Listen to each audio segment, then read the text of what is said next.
Well, from Karma Chameleon to Do You Really Want to Hurt Me? Boy George is the man behind some of the biggest tunes in pop music. So who better to judge the talent in Ireland as part of Virgin Media One's brand new show? Which I really enjoyed. The Big Deal. We've just been chatting about it. Favourite moments if you're watching it, 0896 111 we're arguing about it. I actually got to meet the man himself to chat about his new gig, his career and of course his Irish roots.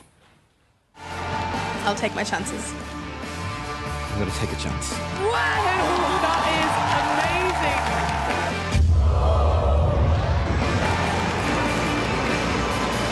This is the big deal. Boy George, hello, how are you? I'm good, how are you? I'm really good and it's lovely to have you here because you've got so much going on. But in the intro to your brand new show, The Big Deal, yes, you call yourself a plastic paddy. Straight away he's like, well, I'm a plastic paddy.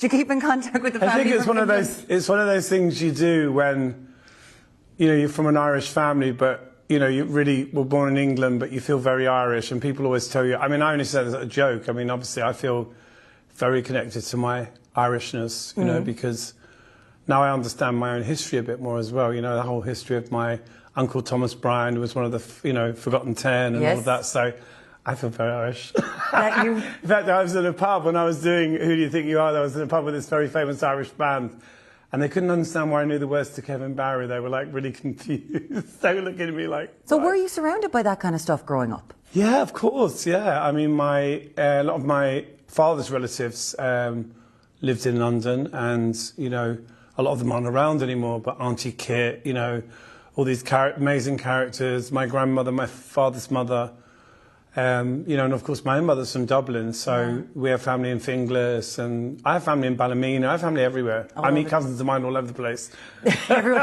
George is like, yeah, sure, you're like, I'm your cousin, we'll go with that. If somebody tells me they're my cousin, I'm always happy. Yeah, we'll go with it. But what I find is that every kind of first generation Irish person, you know, the children of Irish parents in the UK, they can do a great impression of their mother. Can you do it? It's more like, Jesus, you know, talks like that. When she gets like on the phone with a relative, she'll be like, grand, great, how's yourself? And all that sort of stuff, you know, those sort of things. And then, of course, the thing I remember most about being a kid was my grandmother, Bridget, because she was an amazing woman, and she would always like say things like, get up the yard, smell a hay off you, and stuff like that, and call you a fart in the calendar. And she was quite handy with a wet flannel. That was one of her weapons of choice. Yeah, she'd in the face if you were lippy, yeah. Not a wooden spoon. Walk through the door. No, she was more of a wet flannel. Gave a real sting. Have you had a thing about wet flannels? No, not at all. I never used them, actually, because, you know, I'm the sort of bath gel generation, so it's good. You don't have to do that. I transcended soap on a rope as well, which is amazing. But that's quite the talent your grandmother had. I don't know how it would do on The Big Deal. I'd want to watch it on The Big Deal, just your grandmother whipping flannels, but... She'd never win with that. But, you know, what's great about this show is, first of all, lots of amazing things happened on this show that I wasn't expecting. There was lots of insane... You know, because, you know, the show is a music show with this kind of game show Jeopardy. So, you know, obviously, there were times when I got booed because people come on, they perform, the judges give them feedback, and then they have to work out whether the judges are going to put them through to the next round or whether they should take the money they're being offered. So they get offered a cash sum. Yeah. And, of course, it plays with people's sense of dignity, and, you know, people get very self-righteous about it. You know, because... in their heads, they're not backing themselves. You know, they're saying, well, if I take the money, not backing yourselves. But as the show progresses, of course, it becomes obvious that only one person's going to win. Yeah. So there were some incredible moments with people that did some surprising things. The judges' votes are now locked in. You can take a chance on the votes, or you can take some money right now and walk away for good. I'm offering you a cash deal of €1,000 to leave immediately. We want to take a chance. We're gonna take a chance. Okay. Let's reveal the results on the tower. Okay. Have we got one vote? Deirdre! One vote, boys. Okay. You need two more to make it through. Is there another vote on the tower?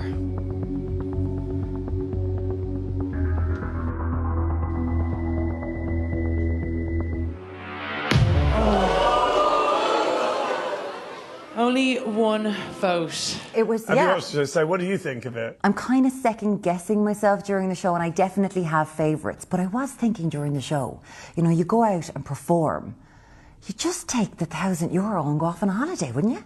Yeah, because also every performance that you do is an experience. You learn, you know, if you're in the performance, whether it goes the way you want it to or doesn't, it's still part of an education. How do you feel about being the face of family-friendly entertainment? Well, I'm very family-friendly. Anyone who thinks that I'm not is very confused. Very confused. But when you first burst onto the scene, you know, you had this instant, almost unstoppable fame is what you had. And I suppose parents didn't know what to make of you. And now they're like, oh, I can't wait to see what George is going to say. Well, sometimes people still don't know what to make of me, and that's not a bad thing. I don't sort of go on, I don't ever walk on stage or on TV and think, oh, everyone's going to like me, or, you know, I think as a famous person, you're always navigating yourself through other people's narrative of what you are, what you can be, you know. And that is, you know, often your own idea of who you are is completely wrong. So someone else is going to be way off, you know. So I try these days to kind of, you know, I came to do the show. I was excited about doing it. Once I decided to do it, then I was like, right, I'm going to do this to the best of my ability and I'm going to have a lot of fun with it. But then, you know, you can also say things to people that are helpful, even if they don't get through. You can say, this is what I think you did wrong. This is what I think. It might even just be smile. You know, look like you want to be here. You know. Do you, because that's one thing, look like you want to be here, and that's something, performances of yours throughout the years, you look like you wanted to be there, that you were having I've got better. You know, I've really got better because I had this terrible fear of the audience when I was younger. I'd be like, don't look at them because if you let them catch your attention, you'll get distracted. And now I realise the more you engage with the audience, the more you look at them in the eye, the more that you talk directly to the audience, they're on your side, you know, because... You know, these days, when I go on stage, there's so much love out there. You know, it's just so much palpable affection. So there's nothing really to fear when you go on stage. My best work is done in person. I'm not a virtual performer. I need to be seen to be believed. I need to be out there. I need to be out there. I need to smell, you know, I need to sort of be around human beings, you know. But these sort of shows, they brought you a whole new audience as well, kind of going back to your back catalogue. But you're not someone who likes nostalgia. You're always looking forward. I think you've got to sort of be careful with nostalgia because, I mean, I'm smart enough to know that everything happens now.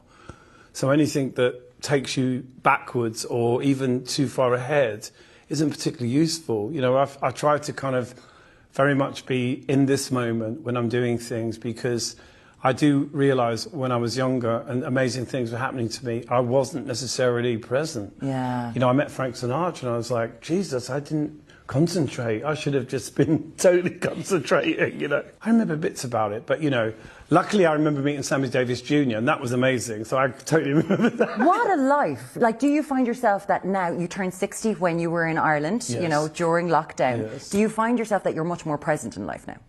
Well, I think that's the aim, that I try to kind of really focus on what I'm actually doing and not worry too much about, on a show like this, you know, you've got to say something clever. And, you know, you listen to what other people are saying and you say, well, I don't want to say what they're saying. I want to say something different and something that's going to maybe make that person feel a bit empowered. And I suppose, did you get to have a bit of crack? I know it's been a lockdown year and it's been very tough, but this is a brand new entertainment show. Did you get to have fun? I did. I really enjoyed working because it was my first job since the lockdown. So it's the first time I've been out of the UK. And it was great to be here. And people love to hear unusual things. They love tradition. They love...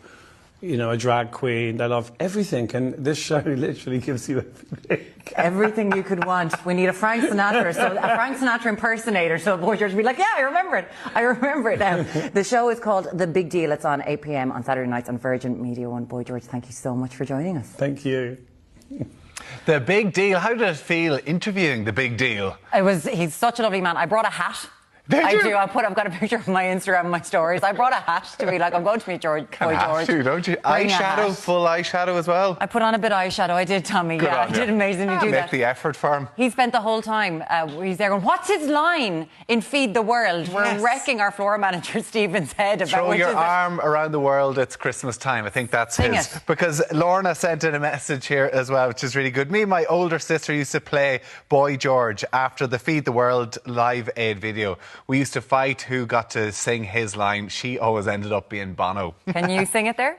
No. Go I on, can't. come no, on. No, You were no, no. singing- You know what I mean, You were anyway. singing it, a message. I need to ask you a question, though. So, on the big deal, Oh, yeah. would you take the €1,000? Yes. What? If I managed to get into the big deal, I'd be On like, round one, I could you go would for a holiday. back yourself. I'm not going to win. Surely, if you're signing up for a show like that, you feel that you're going to go on to stardom. Why fail? Why take your way out of the first Because hurdle? this is your sports mentality. Back yourself. Most I don't understand. Why sign up for a show if you don't think you can win it?